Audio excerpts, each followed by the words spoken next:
The Vorkai interchange didn't have a name in any human language because no human had ever been assigned there before Mara-chun. It wasn't a punishment posting. That's what the Interspecies Cooperative Commission told her when they handed her the transfer papers. Frontier diplomat. They called it cultural bridge. She'd read those words 3 times on the shuttle ride out, trying to believe them.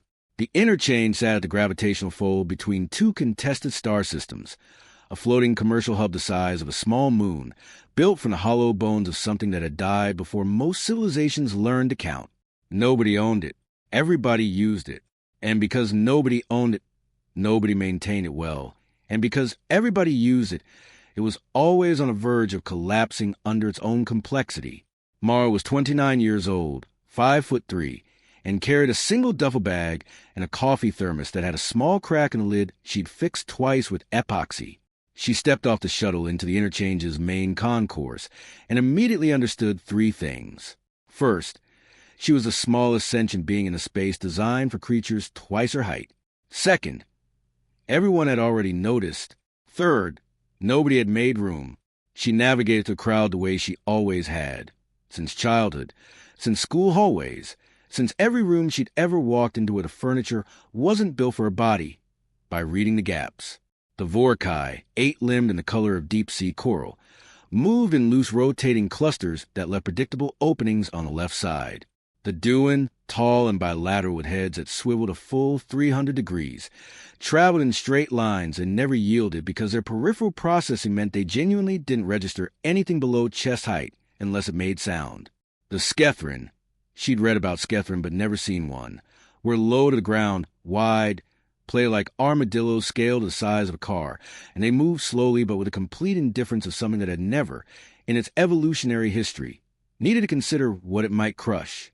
Mara stepped over Skethrin's trailing edge plate, ducked under Vorkai's 3rd and 4th arm, reaching across a vendor stall, and arrived at the coordination desk precisely on time. The coordinator was a Duan named Sevethrail. His head swiveled down to locate her. There was a pause, longer than it should have been, while his neural processing apparently rerouted attention to an unexpected visual register. "You are the human," he said. His translator rendered in flat, functional tones. "Mara-chun," she said. "Frontier Coordination Specialist, ICC." Sevethrail's head completed a slow, full rotation. Not to look at something else she'd learned from her briefings, but a Duan expression meaning something between incredulity and administrative inconvenience. "The ICC has sent us a small one." "They sent you me," she said. "Where's my workspace?" Her workspace was a repurposed storage alcove. The ceiling was low enough that a Duan would have had to crouch, which meant was the only space on the entire station built roughly to her scale. She chose to take this as a gift rather than an insult, which was, she'd found, a useful mental discipline. The work itself was what she'd been trained for: mediation, logistics threading, conflict resolution between species whose legal systems were built on completely incompatible philosophical foundations. The Vorkai operated on consensus memory. Every agreement was only valid if every member of the signing cluster remembered it identically, and since Vorkai memory was collective and mutable, this meant contracts were living documents that literally changed as the group's shared recollection evolved.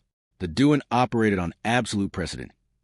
Every decision referenced a chain of prior decisions going back centuries, and any break in that chain rendered the current decision legally void. Getting a Vorkai trade cluster and a Duan freight syndicate to agree on cargo storage fees required the kind of patience that most people gave up on inside the first hour.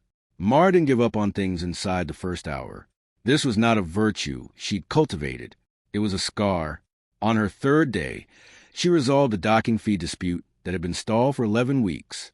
The resolution required her to find a Duan precedent chain that predated the contested policy by 4 generations and then demonstrate to the Vorkai cluster that this precedent, properly understood, was something they all collectively remembered agreeing with. Not because they had, but because the concept was architecturally compatible with their consensus values. It took her 6 hours. She ate lunch at her console, a protein bar from Earth that smelled like chocolate and chalk. When she filed a resolution, Sevethrail reviewed it without comment for a long time. Then he said, "You found the Mirath, the core of the 11th succession. It was in your own archive," she said. No one has cited it in 40 years. I read your full archive, she said. I had the first 2 nights. His head rotated. Not full incredulity this time. Something more partial. Something she didn't have a translation for yet. But the laughter came from elsewhere. The Vorkai cluster whose dispute she resolved celebrated loudly in their own space, a sound like many small bells struck simultaneously. But a laughter she heard, the kind directed at her, came from the secondary concourse, from a mixed gathering of off-duty traders and transit workers who watched a small human moving through spaces built for larger bodies, eating her chalk chocolate bars, spending 2 days reading archives in a storage alcove. Vorkai laughter was a bell sound, but sharp and irregular. Duin laughter was a low, resonant vibration she felt in her back molars. There were 2 Skethrin present, and they didn't laugh. She'd learned by then that Skethrin didn't produce laughter, because their culture had no concept of absurdity, only a variance from the expected, which they tracked with clinical detachment. She was variance from the expected. She knew what they were laughing at. She'd known since the shuttle. She ate the last of her protein bar and went back to work. By the end of her 2nd week, Mara had resolved 7 disputes, 3 of which the station's senior mediation staff had classified as intractable. She had also, quietly and without announcing it, begun mapping the station's structural inconsistencies. This wasn't her job, but it was something she couldn't stop doing. The interchange had been built in layers, each layer added by whatever species held the most influence at the time of expansion. This meant the internal architecture was a palimpsest of incompatible design philosophies. Duin sections built for height and straight sight lines, Vorkai sections built for 8-limb navigation with handholds at intervals that made no sense to a bilateral body, older sections whose original builders were unknown and whose structural logic nobody had fully decoded. The life support integration across these sections was a patchwork held together by adapters, overrides, and a kind of institutional faith that if it hadn't failed yet, it probably wouldn't. Mara had an instinct for systems, not mechanical systems specifically.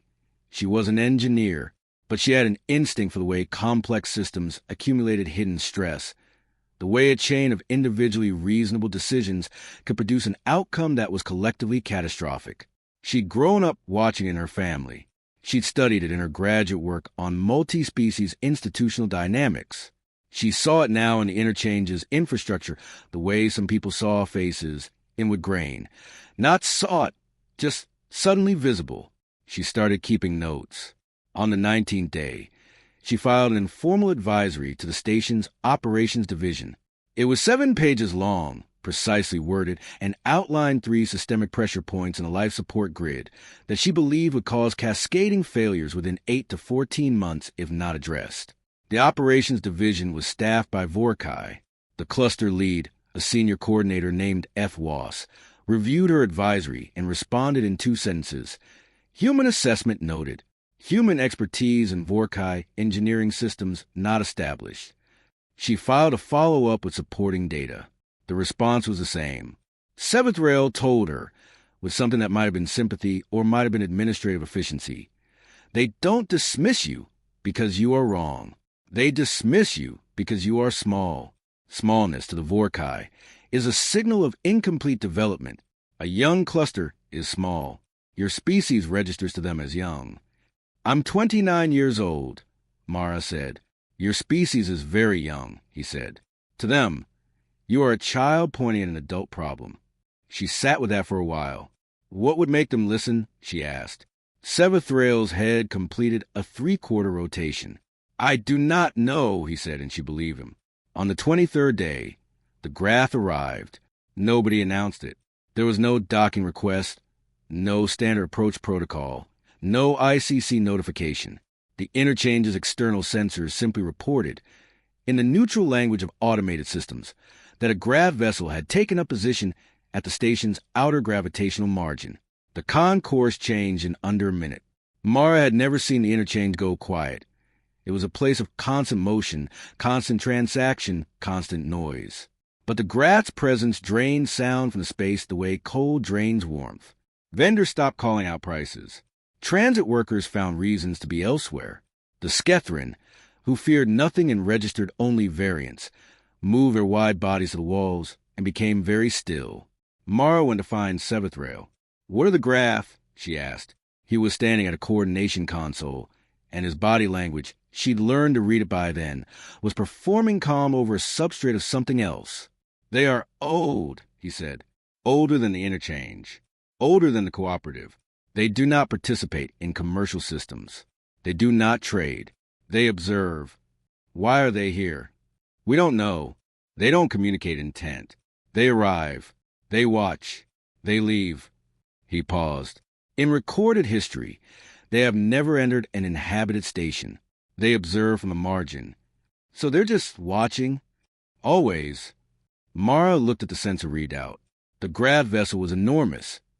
Not in the way of warships, which announced their massive threat, but in the way of geological formations, which simply were what they were regardless of who was present. "Has anyone tried talking to them?" she asked.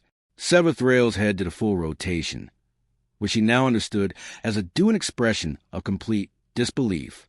The message she sent to Graf Vessel was not approved by the ICC. It was not approved by Seventh Rail or the Vorkai Operations Cluster or any of the station's nominal authorities. It was a single transmission sent on an open band frequency that every species and cooperative used for emergency communication, and it said, "This is Mara Chun, representing the Interspecies Cooperative Commission at the Vorkai Interchange. I'm the only human currently on this station. I'd like to talk, if you're willing. No agenda, just conversation." She sent it and then sat in her storage alcove and ate the second-to-last protein bar and waited. The response came 4 hours later, and it didn't come through the communication system. It came through the station's structural hull, a vibration low and complex that the translation systems weren't equipped to process, but that Mara felt in her chest like a frequency she'd heard before but couldn't name. The station's automated systems registered it as an anomalous resonance event and filed it under maintenance review. Seventh Rail came to her alcove looking like a creature who had swallowed something he couldn't identify. "The graph," he said, "have responded." "I know," she said. "I felt it. The translation systems have no framework for their communication. We don't know what they said." Mara was quiet for a moment. "I think they said yes." Seventh Rail's head rotated. "How could you know that?" She didn't have a good answer. She'd grown up in a house with a lot of noise in it, a mother who communicated through the specific quality of her silences, a father whose anger had a texture she'd learned to read before she learned to read words, a younger brother who didn't speak until he was 4, and whom Mara had spent those 4 years learning to understand to other channels. She'd built, without realizing it, a sensitivity to communication that didn't use words.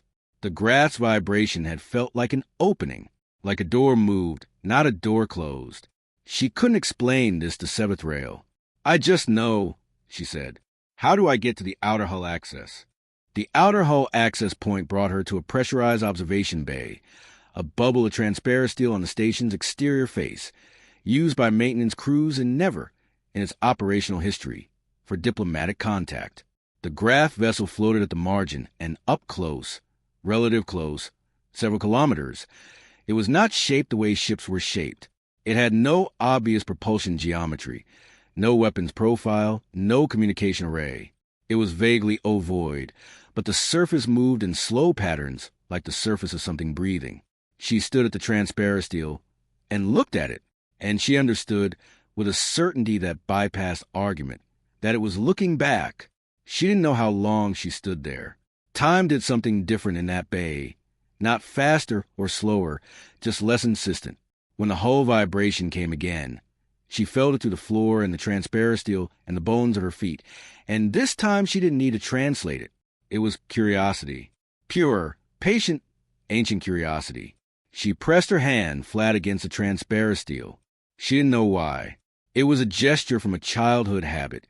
She used to press her hand against a glass of aquarium tanks, drawn to the otherness on the other side, wanting contact without invasion. The gesture felt honest. She let be honest.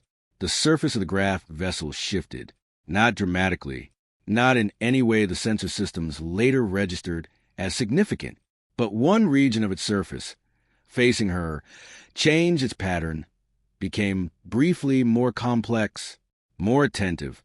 She stayed there for 3 hours. When she came back inside, something in the station's atmosphere had changed. She felt it before she saw it. A subtle shift in the quality of attention the other species paid to the space she moved through. Not friendliness, more like a recalibration. The Skethrin, whose detachment she'd come to respect, were watching her, not tracking variance. Watching. The Skethrin were not a communicative species, by most frameworks. They didn't trade in the way the Vorkai didn't build precedent chains the way the Duin didn't form memory clusters or hierarchical observation posts. They moved through the interchange in their slow, armored way, and they recorded everything, and they shared nothing. One of them stopped next to Mara in the secondary concourse the morning after her time in the observation bay. It was enormous beside her, its plated back at her shoulder height, its lateral width nearly 4 times hers. It smelled like iron and warm stone. It didn't turn to face her. Skethrin didn't orient to conversation. They communicated perpendicular to the subject, which their culture considered more honest than direct address. "You went to the glass," it said. The translator gave the words in flat tones, but the rhythm underneath was different. Something that sounded almost like reverence. "Yes," she said. "No one goes to the glass. The graph come to the margin, and everyone moves away. You move toward." A pause. The Skethrin's plate shifted slightly, a movement she didn't have a reference for. "We have a record of the graph. It is very old. In our oldest record, the graph have one term for biological life, one category. It translates approximately as those who run." Mara waited. "In our very oldest record," the Skethrin said, "there is a second term. It is rarely used. It translates as those who stay." Another plate shift. We did not know what that meant. We thought it was a philosophical distinction. "And now?" Mara asked. The Skethrin moved away without answering, but its direction, as it went, was toward the outer hull access. And when Mara looked, 2 other Skethrin were already moving the same way, slowly, without urgency, with the unmistakable quality of creatures who had just understood something they'd been waiting to understand for a very long time. On the 31st day, the life support cascade began. It started in the oldest section, the one nobody's original architects had designed, the one Mars advisory had flagged as the highest risk pressure point.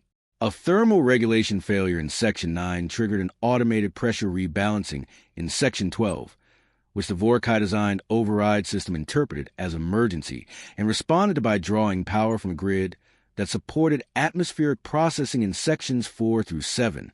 The interchange's alarm systems were species-specific.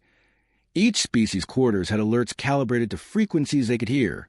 In the mixed-use areas, the result was a chaotic overlap of incompatible warning signals that produced, collectively, more confusion than direction.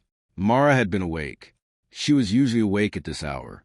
She heard the first alarm, cross-referenced it against a mental map she'd built over 31 days, and was moving before the second alarm sounded. She was not an engineer. She could not fix the thermal regulator or reprogram the override system. What she could do was move through the station service corridors, built low and narrow for maintenance drones, essentially impassable for Vorkai or Duin or Skethrin, and manually reset the atmospheric processing draw before the cascade reached Sections 1 and 2, where most of the station's inhabitants were asleep. The service corridors were dark, and she ran them from memory. She had walked them twice in the first week. Just walked them, for no reason anyone could have identified at the time, because she had a habit of learning the shape of spaces she inhabited. Every exit, every access point, every overlooked passage, a habit she developed at 14 in a house where knowing the shape of spaces was the difference between being caught and being free. She was small enough to move fast in those corridors. She reached the atmospheric processing hub in 4 minutes, found a manual override panel, designed for drone access, at a height no organic crew member of any species assigned to the station could comfortably reach, but at perfect height for Mara, and executed the reset sequence she'd memorized from the engineering archives she'd read in her first 2 nights. The cascade stopped. The interchange didn't know she'd saved it. The automated systems logged a manual override of undetermined origin. The Vorkai operations cluster spent the next hour trying to determine what had intervened. Mara went back to her alcove and slept for 4 hours. She was eating breakfast, her last protein bar. She'd need to reorder. When Seventh Rail came to her alcove with 3 members of the Vorkai operations cluster and 2 Skethrin, and a stillness about him that she'd never seen before. "It was you," he said. "The override. The advisory I filed was accurate," she said. The override panel in the atmospheric hub, the Vorkai cluster lead, HFY, said to the translator. His bells were quiet and close together. "It requires operation at a height of—" "I know what height it requires," Mara said. A silence. Then HFY said something that the translator rendered haltingly, because it was a Vorkai construction without a clean equivalent. Something about revision, a category, about the way a young cluster that demonstrates old instincts must be reclassified, not as young, but as differently matured. It was, she understood, an apology. From a Vorkai, it was the most complete apology available. Seventh Rail said, "The Graf vessel has moved." Mara looked up. "Inward," he said. "They have never moved inward. They are at the outer docking margin. They have extended a contact filament to the hull. The translation system still cannot process their communication, but the structural resonance is—" He paused. "We have had a Skethrin interpret it." One of the Skethrin in the doorway spoke without turning to face her. "They have used a second term." It said, "The one we told you about. Those who stay." And then, because the Skethrin's translator was doing its best with a concept that had no equivalent in any language currently spoken at the interchange, it rendered the full phrase, the ancient Graf designation that the Skethrin's oldest records had preserved without understanding, waiting for context, as best it could. "Little brother. One of ours." Mara set down her protein bar. She thought about her own brother, who hadn't spoken for 4 years and whom she'd learned to understand anyway. She thought about every room she'd walked into where the furniture wasn't built for her body. She thought about the aquarium glass and her hand pressed flat against it, reaching toward otherness without wanting to consume it. She thought about the station still humming around her, alive, because she knew the shape of its corridors better than the people who built it. The Graf hadn't called her superior. They hadn't called her remarkable. They'd called her kin, because she did the thing that, apparently, most of the galaxy species had evolved out of doing, the thing that had kept something ancient and patient in vast company for longer than the interchange had existed. She moved toward the unknown instead of away from it, and she stayed. "Tell them," Mara said to the Skethrin, "that I'll come to the glass again this afternoon." The Skethrin's plate shifted. The movement she now had recognized since the day before, as the Skethrin expression for something that didn't translate either, something that lived between witness and relief, the feeling of an old record finally finding its missing entry. Outside, impossibly large and patient, and entirely unhurried, the Graf vessel waited, and,